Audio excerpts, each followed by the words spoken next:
Alhamdulillah,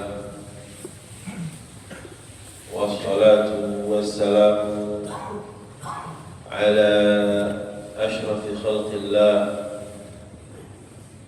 Sayyidina Muhammad bin Abdillah wa ala alihi wa sahbihi wa mawalah.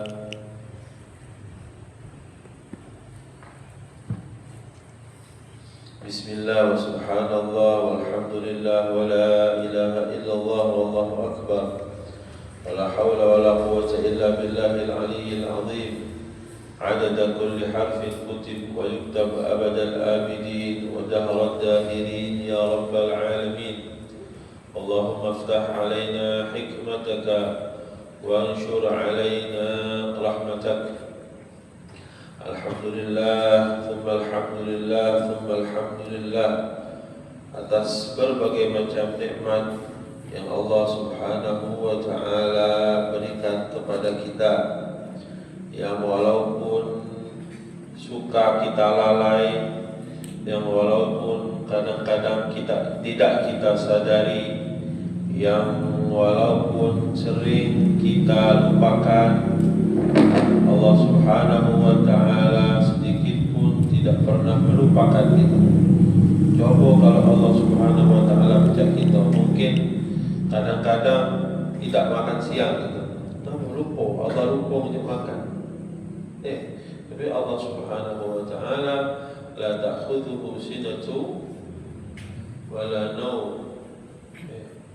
Allah subhanahu wa ta'ala tidak sedikit pun Allah tidak pernah tidur, Allah subhanahu wa ta'ala tidak lalai, Allah subhanahu wa ta'ala tidak lupa. Kalau Allah lupa macam kita, mungkin tak makan siang. Kenapa Allah lupa ngasih rizki? Atau kalau Allah subhanahu wa ta'ala mengukur rizki itu hanya untuk orang-orang yang taat, mungkin kita dah dikasih rizki juga, karena kita banyak lupanya kepada Allah subhanahu wa ta'ala. Alhamdulillah,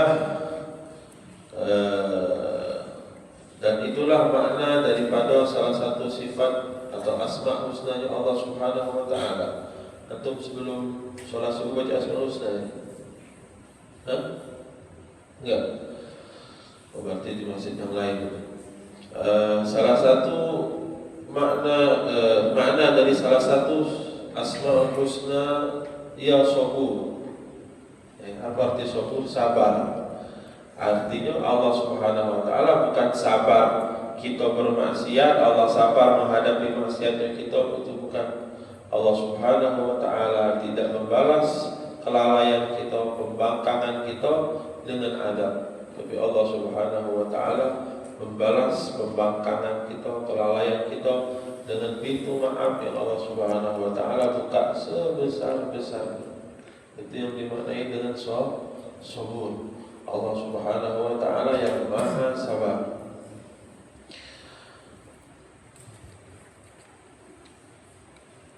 Alhamdulillah, kita lanjutkan pembacaan kitab Mafahim Yajibu an Tusahhah li Sayyid Profesor Dr.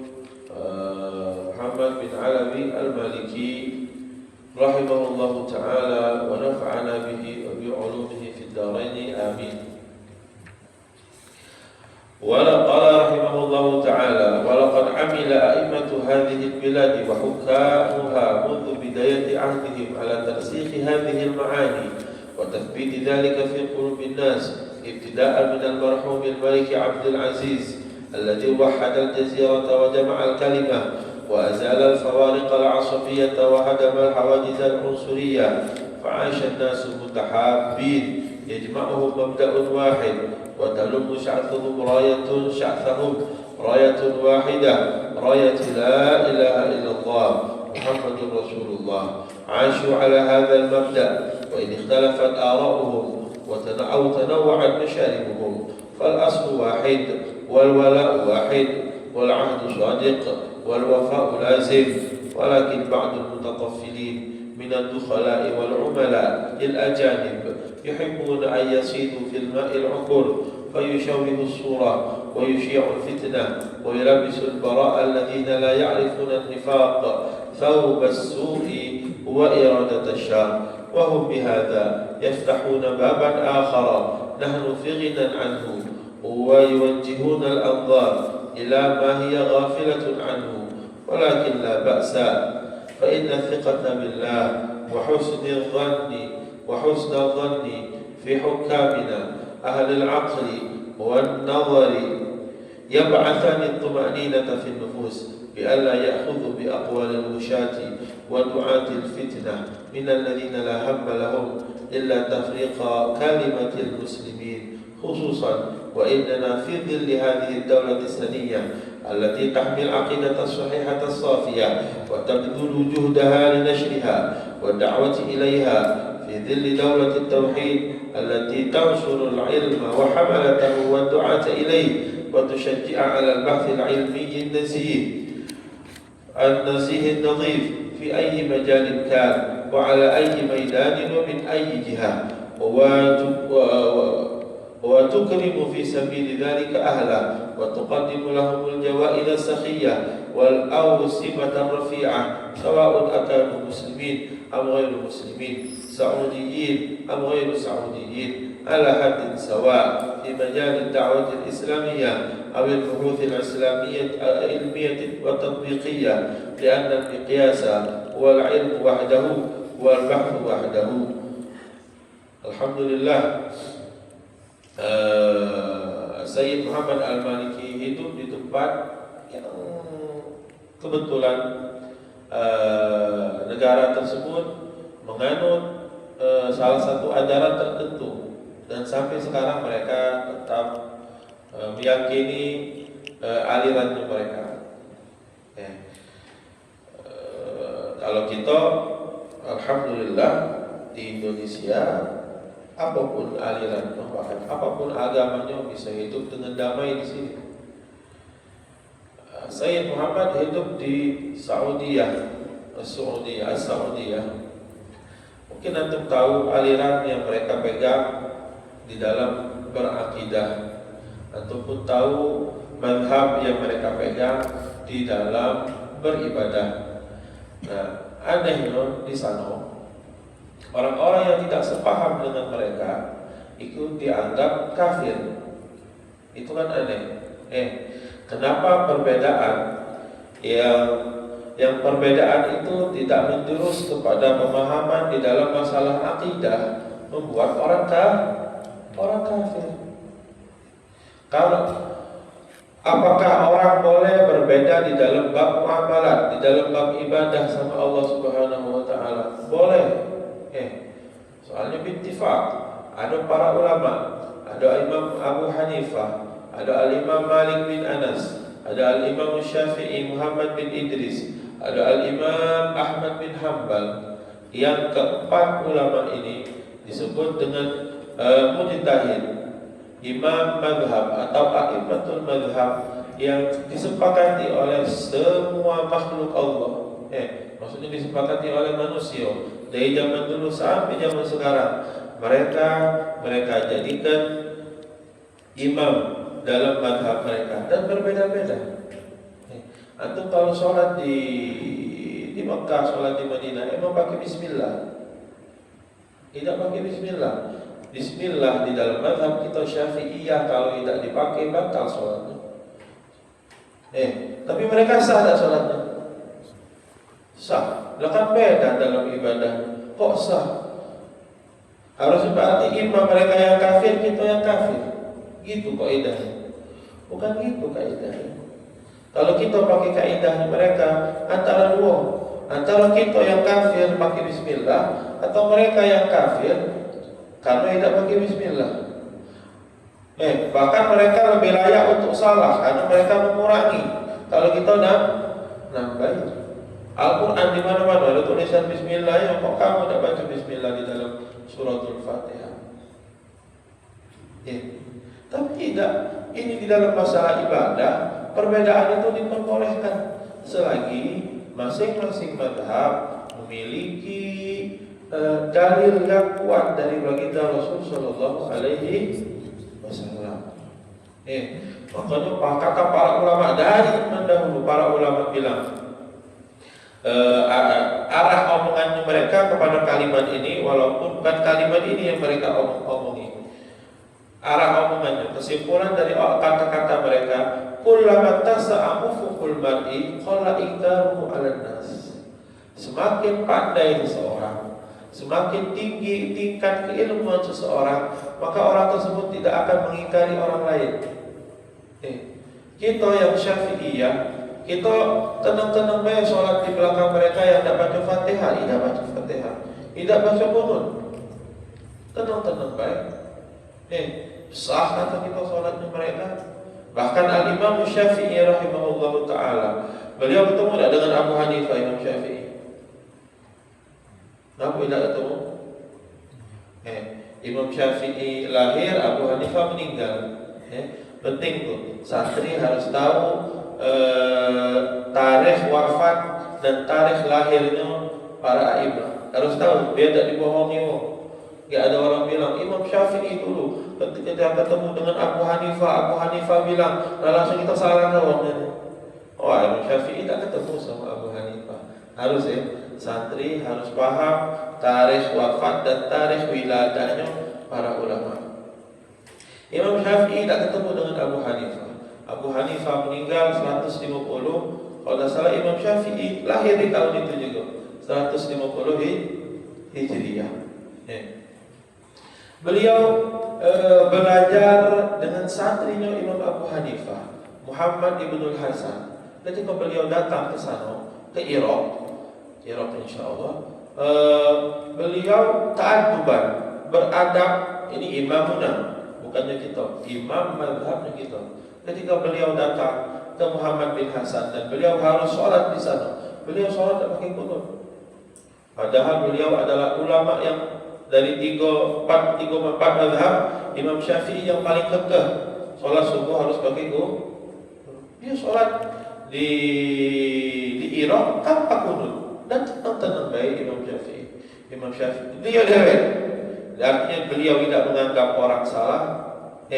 Dan beliau pun tetap beranggapan qunut itu wajib sunnah apa namanya ab'ad.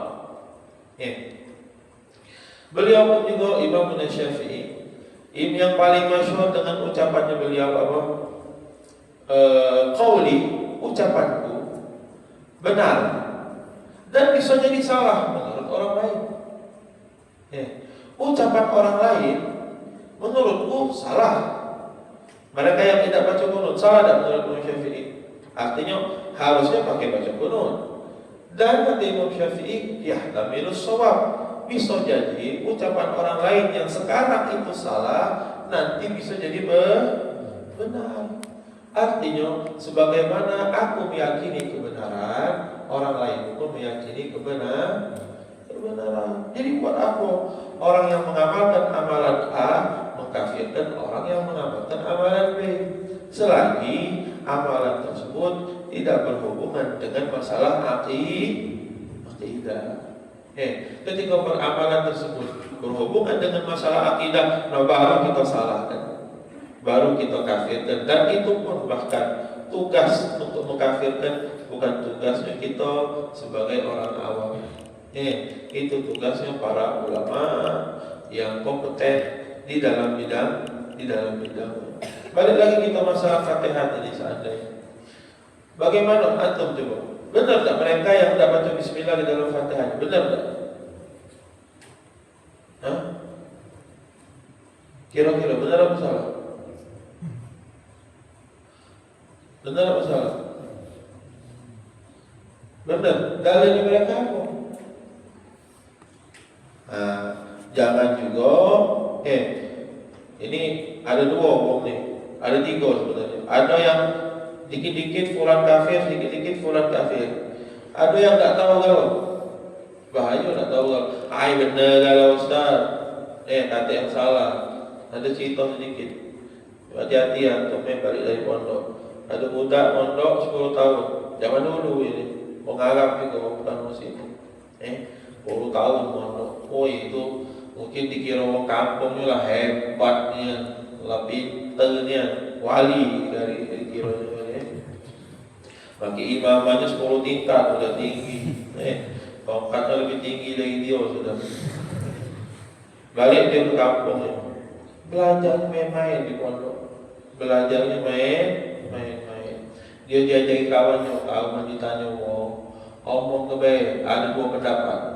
Ada yang bilang boleh, ada yang bilang tidak. Udah itulah. Segalanya kau omong ke itu baik. Nah ini sama tuh kalau bilang mereka yang tak baca Fatihah benar. Benar kalau Ustaz di Masjidil Haram ada isalah, tidak boleh itu. Kita harus tahu landasannya untuk mengatakan orang benar atau salah. Yang penting tadi kita bilang itu tidak mudah untuk mengkafirkan seseorang. Jadi orang ini diajari kawannya, sama cak dia juga Wa'ye. Tahu tak Wa'ye? Tahu ya. Sama cak dia. Kalau ditanya, kau tak tahu jawab ada 2 pendapat. Baliklah dia. Ditanya orang, setiap pertanyaan dijawab ada 2. Ada yang bilang boleh, ada yang bilang tidak. Dia kalau kepintarnya ya ini. Tahu kalau dia pendapat ulama. Ketika ditanya, apakah boleh kita menyembah Tuhan selain Allah? Dia jawab, ada 2. Ada yang bilang boleh, ada yang bilang tidak. Itu jawabannya. Tidak. Kita bilang boleh, kita bilang benar, kita bilang salah berdasarkan dalil dari Rasul Sallallahu Alaihi Wasallam. Rasul Sallallahu Alaihi Wasallam di beberapa hadis sahih ternyata Nabi Muhammad. Nah ini kalau kita belajar bingung kita dari mana imam kita Syafi'i ini bilang baca Fatihah. Beliau sholat tanpa menggunakan Bismillahirrahmanirrahim. Sayyidah Aisyah bilang, Sayyidah Aisyah, Sayyidina Anas, sebagaimana diriwayatkan oleh Bukhari Muslim. Itu beliau sholat, Sayyidina Nabi Muhammad baca Fatihah tanpa Bismillah. Sayyidina Abu Bakar baca Fatihah tanpa Bismillah. Sayyidina Umar baca Fatihah tanpa Bismillah. Sayyidina Uthman baca Fatihah tanpa Bismillah. Ternyata mereka Fatihah tanpa Bismillah. Dan itu benar. Harus tahu kita landasannya. Landasan kita dewek, kita pun harus tahu.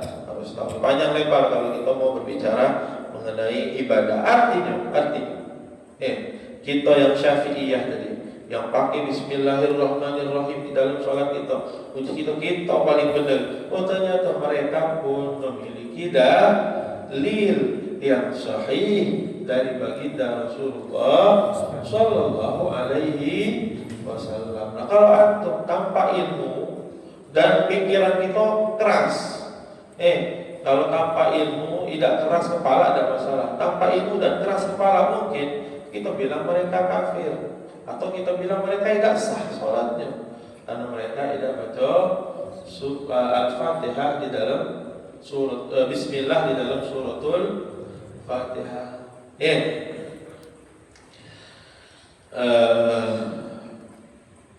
Lalu Abu Sayyid Muhammad Al-Maliki beliau ngomong, Al-Faqih dan semua yang ada di kota Mekah tetap mengikuti para raja-raja yang mengatur Saudiyah. Siapapun itu kata beliau yang ada di Saudiyah, walaupun mazhabnya berbeda-beda, tapi tetap mereka tunduk kepada raja yang satu. Ayo Ustaz, urusan agama jangan dicampur dengan urusan pemerintahan. Siapa ngomong? Rasul Sallallahu Alaihi Wasallam malah ngomong sebaliknya. Kata Nabi, jangan sedikit pun kalian keluar dari pemerintah. Kalau ngadu-ngadu Ustaz, tidak ngadu-ngadu. Rasul Sallallahu Alaihi Wasallam, antum belajar Arba'in Nawawi tak? Di dalam Arba'in Nawawi ada hadis, usikum bi taqwallahi, ada was-sam'i wa ta'ati wa in ta'ammara 'alaikum 'abdun habasyiyun. Ada itu, ada yang apa kan? Atau mungkin kalau di situ tidak kata berarti di riwayat yang lain. Tapi saya ingat Al-Faqih di dalam Arba'in Nawawi ada bunyi itu. wa in ta'ammara 'alaikum 'abdun habasyiyun. Setelah takwa kepada Allah Subhanahu wa taala, kata Rasul sallallahu alaihi wasallam, wasam'i wa ta'ah. Taat kepada siapapun yang memimpin. Siapapun yang memimpin. Kalau dalam urusan agama selain orang kafir. Kalau orang kafir yang memimpin, nah kita tidak boleh taat kepada mereka, kita harus keluar dari wilayahnya mereka. Tapi masalah tidak semudah itu. Artinya ke depan kalau Indonesia dipimpin oleh orang kafir, Palembang dipimpin oleh orang kafir, atau boleh keluar, boleh memberontak, tidak itu. Tidak semudah itu kita mengatakan sesuatu. Tapi intinya Rasulullah SAW bilang, wa usikum bis-sam'i wa ta'ati wa in ta'ammara 'alaikum 'abdul habasyiyun. Walaupun yang memimpin sebuah negara nanti adalah budak, tidak mungkin budak pimpin. Nabi itu cuma mengibaratkan, bukan budak-budak Palembang. Tahu budak Habasa atau Nabi, walaupun nanti yang seandainya ada yang memimpin negara itu hamba sahaya Habasyi yang kulitnya hitam, kata Rasulullah SAW, tetap kalian harus tunduk kepada pemerintah. Apapun mazhab kita di dalam berakidah, kita tetap tunduk kepada pemerintah yang memimpin, kata Sayyid Muhammad Al-Maliki. Dan itulah yang dianjurkan, yang diajarkan oleh Rasulullah Sallallahu Alaihi Wasallam. Kepala kita tadi muji-muji Imam Syafi'i, kita menceritakan betapa luas ilmunya Imam Syafi'i, sehingga apapun yang pendapat apapun, selagi beliau tahu itu benar, beliau katakan itu benar. Ada cerita sedikit mengenai Al-Imam Syafi'i rahimahullah ta'ala. Beliau pada suatu hari pernah berdebat dengan salah seorang namanya Yunus As-Sadafi, atau dikenal dengan Abu Musa As-Sadafi Al-Misri Al-Muqri. Di zaman beliau pernah berdebat keras, ini ulama berdebat keras. Habis berdebat apa? Habis berdebat, Al-Imam Syafi'i bertemu dengan Yunus tadi di jalan. Dipanggil Yunus tadi sama Imam Syafi'i, sini dulu, kata Imam Syafi'i. Diajak bersalaman sama Imam Syafi'i. Apa kata Imam Syafi'i? Kalau seandainya kita berbeda pendapat, buat apa hati kita pun untuk berbeda? Dia bilang, pendapat berbeda, oke lah, tidak masalah. Tapi kenapa kita tidak bisa bersaudara? Kita bisa bersaudara, kata beliau, walaupun pendapat kita berbeda. Itulah orang ketika keilmuannya semakin meningkat, maka dia tidak akan mudah untuk mengingkari orang lain. Paham? Contoh lagi nih. Seandainya antum hari tadi baca kunut, nanti antum sholat di masjid yang lain, ada sebagian masjid yang imamnya baca fa innaka taqdi wa la yuqda, itu dia diangkat suara. Kalau antum pakai angkat suaranya, tidak kan? Nah, seandainya dia angkat suaranya, dan dalam doa kunut ada dua, ada doa, ada sana. Fa innaka taqdi namanya sana. Doanya diangkat suara, sananya pun dia angkat suara. Ini salah, ini kamu. Tidak, itu salah kan? Mereka punya pendapat yang benar, kita pun ada dalil yang benar.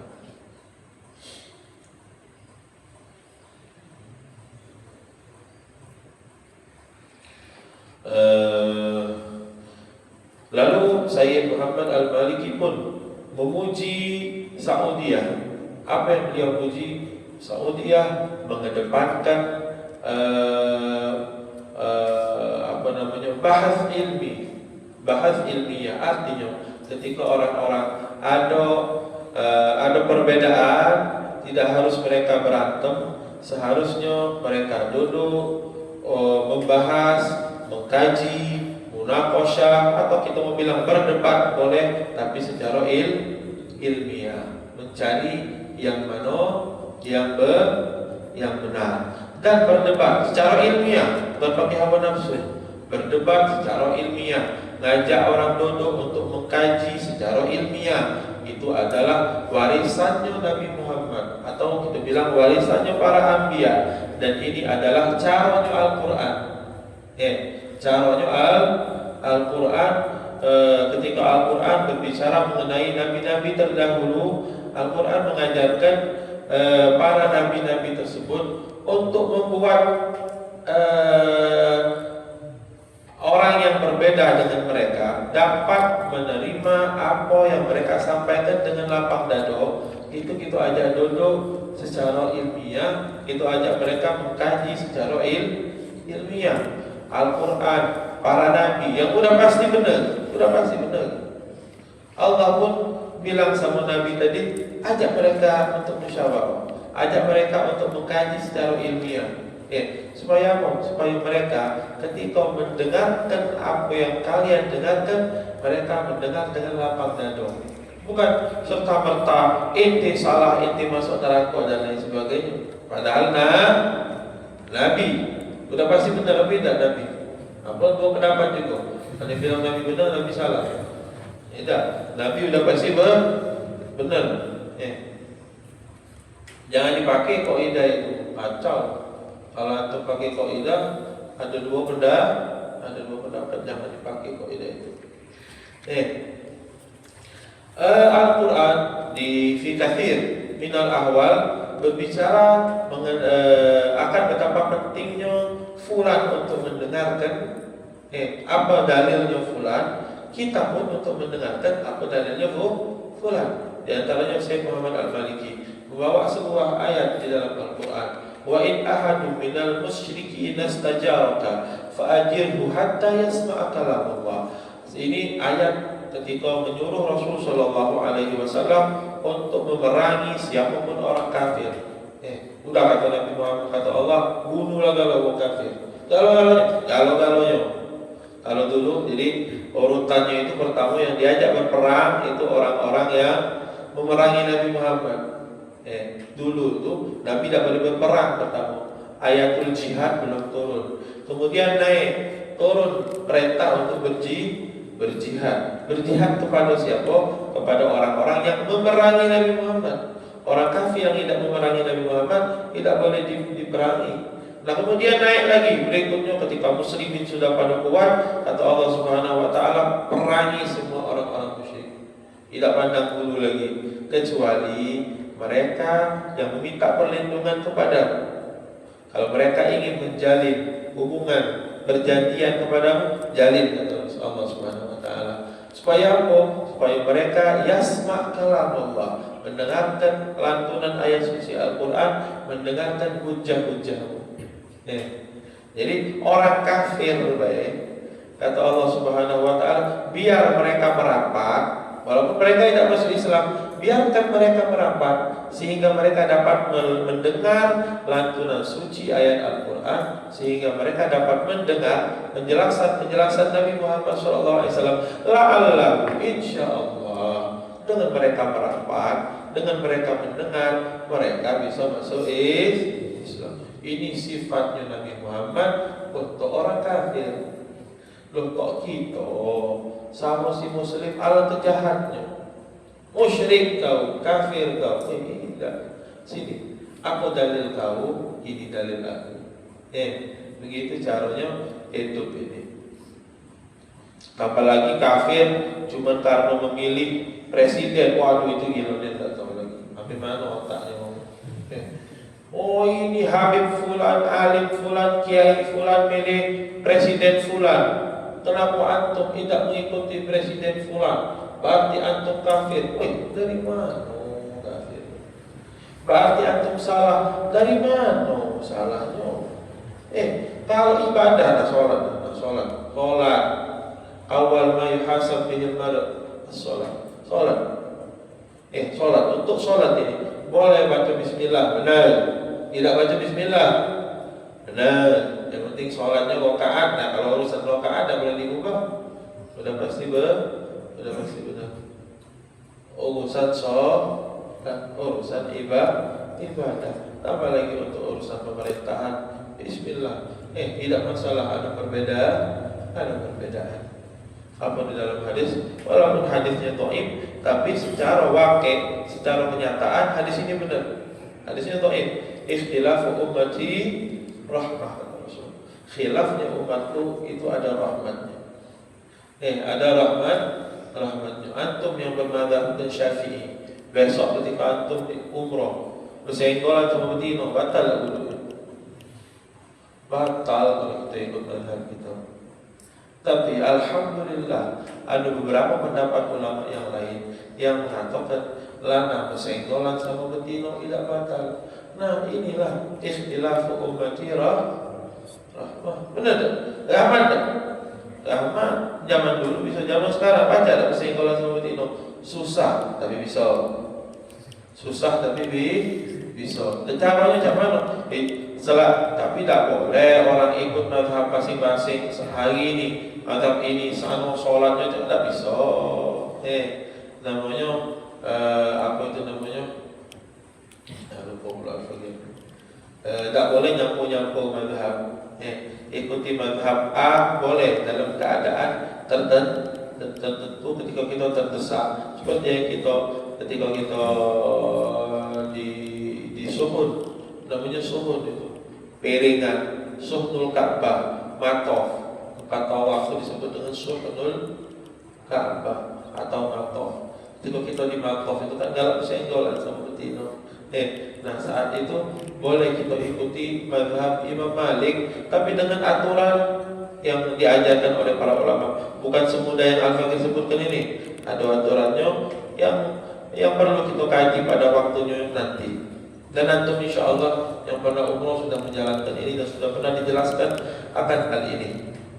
Kemudian Sayyid Muhammad Maliki pun menyebutkan satu ayat Allah Subhanahu wa taala ngomong ini sama orang kafir, urhatu burhanakum in kuntum shadiqin. Kalau untuk orang kafir pun yang udah pasti salah, salah, tidak mungkin benar. Apa kata Allah? Urhatu burhanakum. Ya Muhammad, kau ajak mereka berdebat dan katakan sama mereka, hatu burhanakum, berikan kepadaku dalilnya kalian kalau emang kalian itu benar.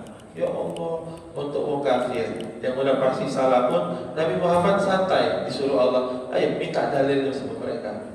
Bukan kafirkan mereka, tidak. Bukan gitu syaratnya. Apalagi untuk orang muslim, jika orang ziarah ke Nabi Muhammad kafir, tidak. Qul hatu burhanakum. Mana burhannya? Mana dalilnya? Oh ada dalilnya. Ya sudah. Kemudian bahkan Allah Subhanahu wa taala pun mengajarkan Nabi Muhammad di dalam bermunaqasyah, di dalam bahas ilmi, mengkaji secara ilmiah, berdebat secara ilmiah untuk turun dulu. Jadi kata ulama ayat ini di Al-Quran itu seluruhnya ada. Bahkan kaidah untuk berdebat pun ada di dalam Al-Quran. Apa ayatnya? Wa inna au iyyakum la'ala hudan au fi dhalalin mubin. Coba kalau kamu pengen lebih bagi otak, salah ada ini sebenarnya kalau akal-akalan. Nabi Muhammad disuruh ngomong sama orang kafir, ayo kita duduk, ayo kita mengkaji secara ilmiah, ayo kita berdebat secara ilmiah, secara akhlak dan beradab. Bisa jadi aku benar, bisa jadi kamu yang benar, bisa jadi tak kamu benar, kafir. Tidak mungkin. Tapi Nabi Muhammad diajarkan oleh Allah Subhanahu wa taala cara berdebat yang baik dan benar. Cara berdebat itu sama-sama turun dulu. Ngalah galau, bisa jadi mereka yang benar, bisa jadi kita yang benar. Ini kalau kita sama muslim, bahkan diajarkan oleh Allah untuk kafir pun tidak apa-apa, kau ngalah dulu. Dan sudah pasti mereka salah, tidak mungkin benar.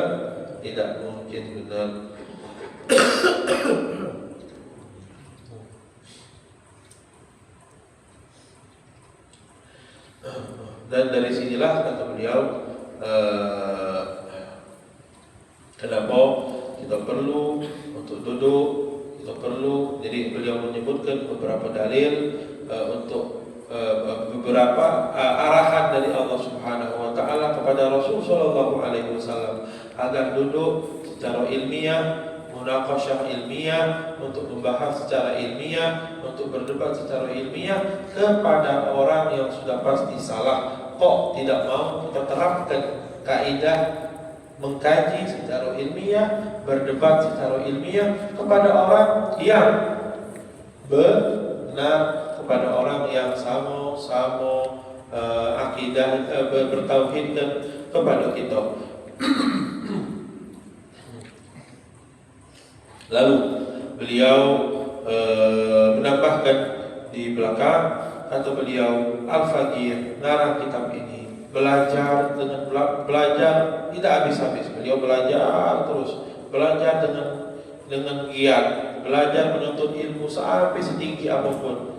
Tujuan Al-Faqih belajar bukan untuk mengarang kitab ini dan lalu berdebat, kata beliau. Tidak, bukan tujuan kita belajar untuk berdebat. Tujuan kita belajar bukan untuk berdebat. Tujuan kita belajar agar bisa membawa hidayahnya Nabi Muhammad Sallallahu Alaihi Wasallam kepada siapapun. Rasul Sallallahu Alaihi Wasallam pernah ngomong sama Sayyidina Ali bin Abi Thalib ketika perperangan Khaybar.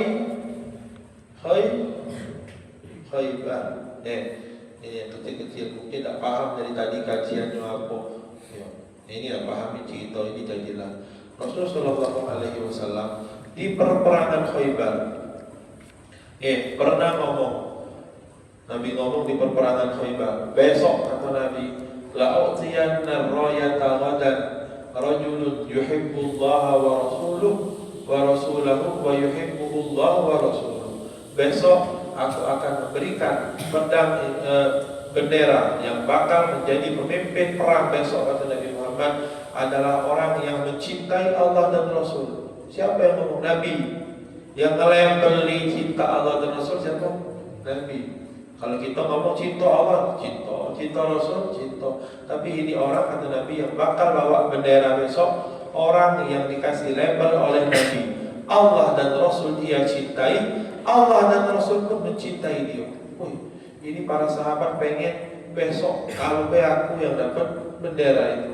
Bahkan kata Sayyidina Umar, aku tidak pernah mendambakan kepemimpinan di dalam hal apapun, dalam hal perperangan dan dalam hal apapun kecuali dalam hal itu. Ketika untuk memimpin Khaybar, aku pengen jadi pemimpin Khaybar. Kenapa? Karena Nabi bilang, besok yang memimpin Khaybar orang yang dicintai Allah dan Rasul dan mencintai Allah dan Rasul. Ini Nabi yang ngelabeli. Para sahabat galau-galau pengen jadi pemimpin gitu. Padahal mereka tidak pernah pengen jadi pemimpin. Ternyata di besok hari Nabi mencari Sayyidina Ali.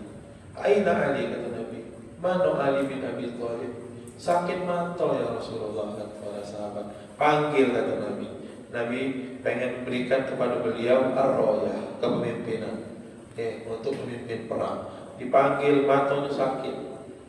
Akhirnya diapuk ke matanya. Jangan sampai belok-belok tapi kalau kamu belok-belok buto gitu. Sama Nabi Muhammad diludai matanya. Cuy, diludai. Sembuh. Bahkan kata para ulama ahli siyar, Sayyidina Ali bin Abi Thalib tidak pernah ngerasa ke matanya sakit lagi setelah diludai oleh baginda Rasulullah Sallallahu Alaihi Wasallam. Tapi Anda bilang jangan belok. Baju ludahnya Nabi diludai ke sumur, naik baju sumurnya penuh. Jangan belok-belok. Ada tak yang nak belok-belok Nabi ini? Ada, salah tapi. Siapa? Musailamah al-Kadzdzab. Belok-belok Nabi, ludai sumur, surut sumur. Nabi nampak kepala budak kecil yang ditempa oleh Nabi dak ubanan. Rambut yang kena tangan Nabi dak ubanan. Yang tidak kena kepala Nabi, tangan Nabi ubanan rambutnya. Hebat. Musailamah daun-daun. Ada orang botak, ada orang tidak botak. Dipegang sama dia, dijampi sama dia, botak.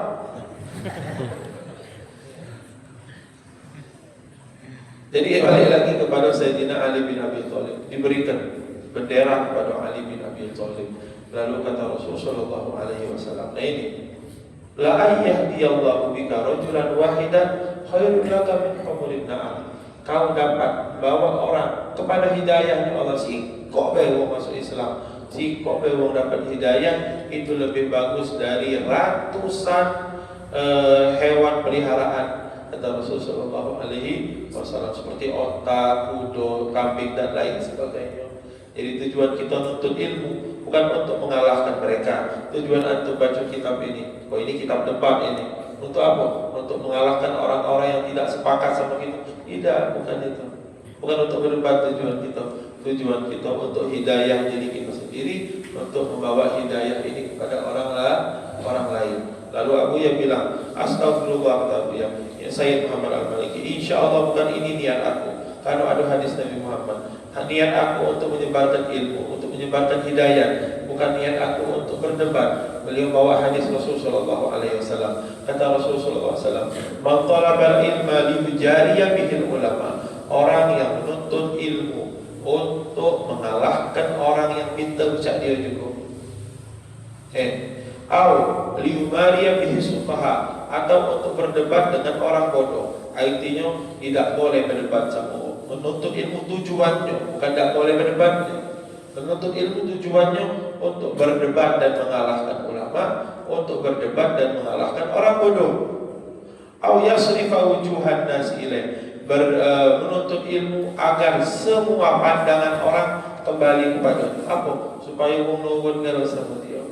Nuntut ilmu supaya banyak pengikutnya. Nuntut ilmu supaya banyak santri yang tunduk sama dia, yang nurut sama dia.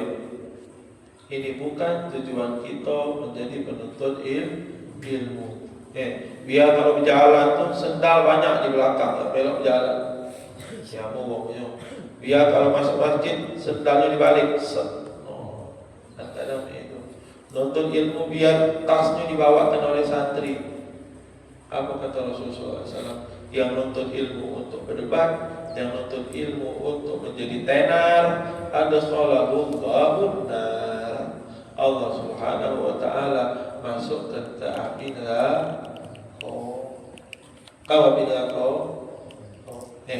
Nah, jadi nuntut ilmu untuk Allah dan Rasul, dan untuk membawa hidayah kepada siapapun yang bisa menerima hidayah. Paham? Jadi walaupun zahirnya ini kitab adalah kitab yang kajiannya perdebatan dan lain sebagainya, tapi tujuan kita mengkaji kitab ini bukan untuk berdebat. Tujuan kita mengkaji kitab ini untuk menyebarkan hidayahnya Rasul, hidayahnya Allah Subhanahu wa Ta'ala. Di akhir kajian kita ini, ya biasa kita kasih hadiah seperti kemarin. Kalau kemarin hadiahnya sholat 12 rakaat sehari semalam masuk surga. Ini hadiahnya, alhamdulillah tadi Al-Faqih lihat sudah diamalkan oleh orang-orang yang sholat berjamaah di Masjid Al-Burhan. Apa kata Rasulullah SAW? Orang yang mendawamkan pembacaan ayatul kursi setelah sholat, maka Allah Subhanahu wa Ta'ala akan berikan kepadanya ganjaran, yaitu surga. Apa kata Rasulullah SAW? Lam yamna'hu minal jannati illal maut. Orang yang baca ayat kursi. Al-Faqih ini dari ilmu, tidak menyebarkan hadis amalan-amalan yang masing-masing, tidak. Hadisnya kuat, kata Rasulullah SAW, barang siapa yang membaca dibaca ayatul kursi, ayat yang paling afdal. Apa ayat paling afdal? Ayat kursi. Binasin Nabi yang bilang, Nabi pernah nanya sama sahabat Abul Munzir namanya, Abu Ayyub Abul Munzir siapa lupa. Kata Rasulullah SAW, ayat apa yang paling mulia? Sahabat pikir langsung dijawabnya, ayat kursi ya Rasulullah. Benar. Kata Rasulullah SAW, ayat yang paling mulia adalah ayatul kursi. Nah, di lain hadis Nabi bilang, yang baca ayat kursi setelah sholat, lam yamna'hu minal jannati illal maut. Tidak ada yang bisa mencegahnya untuk masuk surga kecuali sikap mati. Artinya setelah mati pasti langsung masuk surga. Baca apa? Ayat kursi setiap habis sholat. Dan di hadis yang panjang, kalau Al-Faqih kita kalau sudah kelamaan Kalau lama nah, sampai ujungnya kata Rasulullah SAW, orang yang membaca ayat kursi sebelum tidur, yang baca ayat kursi sebelum tidur, kata Rasul Sallallahu Alaihi Wasallam, dia akan diberikan penjagaan oleh Allah Subhanahu wa Ta'ala. Hadisnya masyhur, tapi besok biar bagi sampai ke hadisnya. Kalau ada ceritanya sama syaitan dulu. Nah, panjang hadisnya lagi. Ujungnya kata Rasul SAW, yang baca ayat kursi sebelum tidur, mereka akan dijaga oleh Allah Subhanahu wa Ta'ala. InsyaAllah kita amalkan hadis-hadis Nabi Rasulullah SAW yang baik dan benar, dan mengajarkan hal-hal yang baik dan benar kepada kita. Baca ayat kursi setiap habis sholat dengan sedetik tidak, ya lebih setengah menit lah mungkin, 30 detik mungkin, sebentar baca ayat kursi. Kemudian juga kita baca ayat kursi sebelum tidur agar kita dijaga oleh Allah Subhanahu wa Ta'ala. Masih ada lagi amalan-amalan yang baik dan benar yang diajarkan oleh Nabi. Besok-besok kita sampai ke supaya nyicil, nanti sampai ke kalau habis ilmunya. Subhanakallahumma bihamdika asyhadu an la ilaha illa anta astaghfiruka wa atubu ilaik. Assalamualaikum warahmatullahi wabarakatuh. Bismillahirrahmanirrahim. Ya Rabbana a'tarafna bi annana tarafna wa annana asrafna ala ladha ashrafna fatub alayna tawbatan wasir likulli hawban wastur lana al-awrati wa amin ar-rawati waghfir liwalidina rabbi wa mauludina والآل والإخوان وسائر الخلان وكل ذي محبة أو جيرة أو صحبة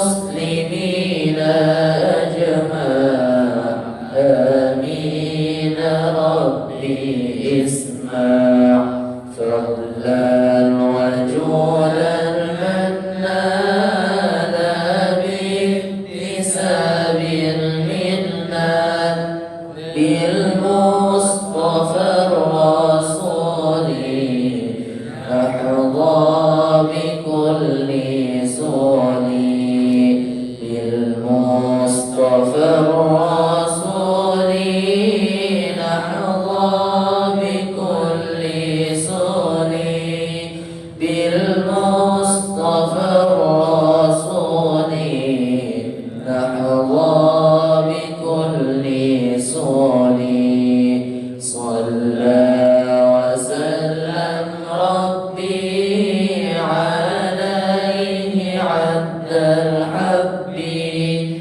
والآله والصحب عدد طش السحب